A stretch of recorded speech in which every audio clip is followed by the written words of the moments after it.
आज आम्ही जरंगे पाटलांचे त्या आदेशाप्रमाणे चौघांनी आम्ही अर्ज भरले होते उमेदवारीसाठी कराड दक्षिणमध्ये आणि त्यांच्याच आदेशाप्रमाणे आम्ही अर्जही काढून घेतले.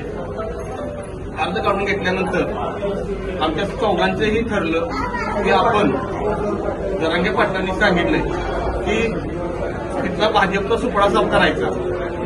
भाजप सुपडा साफ करायचा म्हटल्यानंतर मग निवडून कोणाला द्यायचं. तर मग पहिल्यांदा जे फडणवीसनी आम्हाला जे आरक्षण बाबांनी दिलेलं होतं ते आरक्षण फडणवीसनी घालवलं त्यांच्या ह्याच्यामध्ये. त्याच्यामुळं बाबांनी पहिलं आरक्षण आम्हाला दिलं होतं त्या आरक्षणामुळे आम्ही त्यांना पाठिंबा द्यायचं असं सर्वांनी मिळून ठरवलेलं आहे. आणि असा उमेदवार निवडून आला पाहिजे आणि त्यासाठी आम्ही हा पाठिंबा देत आहोत. आमच्या ह्या चारही उमेदवारांतर्फे म्हणून आता जरांगे पाटलांनी आवाहन केलं की 288 मतदारसंघांना अर्ज भरा. त्या पद्धतीनं आम्ही अर्ज भरले. त्यांनी माघार घ्या सांगितली, त्यांनी माघार घेतली. पण आमच्या 207 कराड दक्षिण विधानसभा मतदारसंघामध्ये निवडून कुणाला नाही. कारण देवेंद्र फडणवीसचा चेला चपाटा रोज काहीतरी करतोय आणि जाती जातीमध्ये भांडणं लागली. आणि जे काही गावगाड्यामध्ये पुण्या गोविंदांना राहणारा तरुण आहे तो एकमेकांची घसरून धरवला. मग या ज्या नीच प्रवृत्तीला कुठेतरी आळा बसावा आणि ते जे काही कमळ आहे ते महाराष्ट्राच्या हद्दपार करण्यासाठी एक चांगलं नेतृत्व महाराष्ट्राला द्यावं यासाठी आम्ही त्यांना पाठिंबा देतो. जय शिवराय. मी जनार्दन जयवंत देसाई कारवे, राहणार कारवे. मी जरंगे पाटलांच्या विचाराने चालणारा एक गरजवंत मराठा असून मी 2023 डिसेंबर पासून जरंगे पाटलांच्या विचाराने कोणतेही मनात राजकारण न ठेवता समाजहिताच्या दृष्टीने मी जरंगे पाटलांच्या विचाराने समाजाची सेवा करत आहे. आणि मी उमेदवारी अर्ज हा जरंगे पाटलांच्या आदेशानुसार भरला होता. आम्ही त्यांना पश्चिम महाराष्ट्रामध्ये जास्तीत जास्त कराडमध्ये उमेदवारी अर्ज भरू नये अशी आम्ही त्यांना विनंती केली होती. परंतु ते म्हणले की 288 ठिकाणी आपण जागा हे उमेदवार लढवायचे किंवा उभे करायचे. त्या आदेशानुसार मी उमेदवारी अर्ज भरला. परंतु ज्यावेळेला जरंगे पाटलांनी सांगितलं की आपण सर्वांनी उमेदवारी अर्ज मागे घ्यायचे त्यावेळेला मी त्यांच्या आदेशानुसार उमेदवारी अर्ज हा मागे घेतला.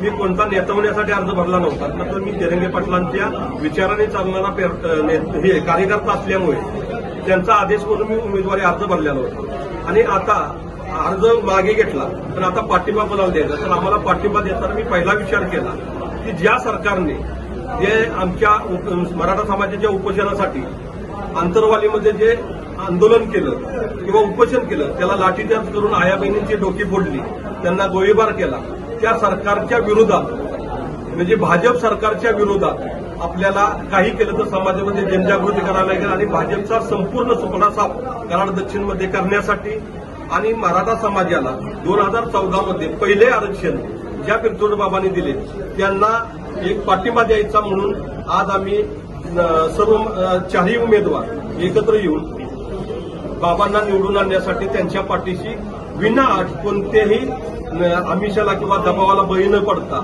आम्ही समाजाच्या हितासाठी हा निर्णय घेत आहे आणि बाबांना पूर्ण पाठिंबा राहील. कराड दक्षिणमधून माननीय मनोजदादा जरांगे यांच्या आदेशानुसार आम्ही 4 उमेदवारांनी अर्ज भरले होते आणि त्यांच्या आदेशानुसारच आम्ही 4 जणांनी अर्ज माघार घेतलेले. आणि त्यानंतर आता प्रश्न कुणाला निवडून द्यायचं तर जरांगे पाटलांच्या आदेशाप्रमाणे ज्यावेळेस आंतरवाली सराडीत अत्याचार झाला, लाठीचार झाला त्या लाठीचाराची पहिल्यांदा प्रतिक्रिया आपल्या बाबांनी दिली होती. त्यामुळं आम्ही असं ठरवलं की आपल्या आरक्षणासाठी बोलणारे आपल्यावर नेतृत्व पाहिजे आणि त्यासाठी मी समाजाच्या वतीने आणि आम्ही गरजवंत मराठा असल्याने आम्ही उमेदवारांनी पाठिंबा द्यायचा. मी विवेक कुराडे, तालुका कराड. 2014 साली मान्य बाबांनी पहिल्यांदा मराठा समाजाला आरक्षण दिलं होतं आणि ते आरक्षण कोर्टात टिकलं नाही आणि त्याचीच कॉपी म्हणून परत 2018 मध्ये देवेंद्र फडणवीसांनी पण तसंच आरक्षण दिलं. पण त्या आरक्षणामध्ये देत असताना ज्या काही त्रुटी कोर्टानं काढल्या होत्या तर त्याच्यामध्ये दुरुस्ती न करता तसंच दिल्यामुळे ते पण परत रद्द झालं. तर आता प्रश्न असा येतो की सगळे सोयरेचं अधिसूचना काढली राज्य सरकारनं, मागच्या शिंदे सरकारने अधिसूचना काढली पण अध्यादेश काढला नाही. म्हणजे त्याची अंमलबजावणी न झाल्यामुळे मराठा समाजातल्या बऱ्याचशाच युवकांना संधी असूनही एमपीएससी यूपीएससी करता येणार नाही अशी परिस्थिती झाली.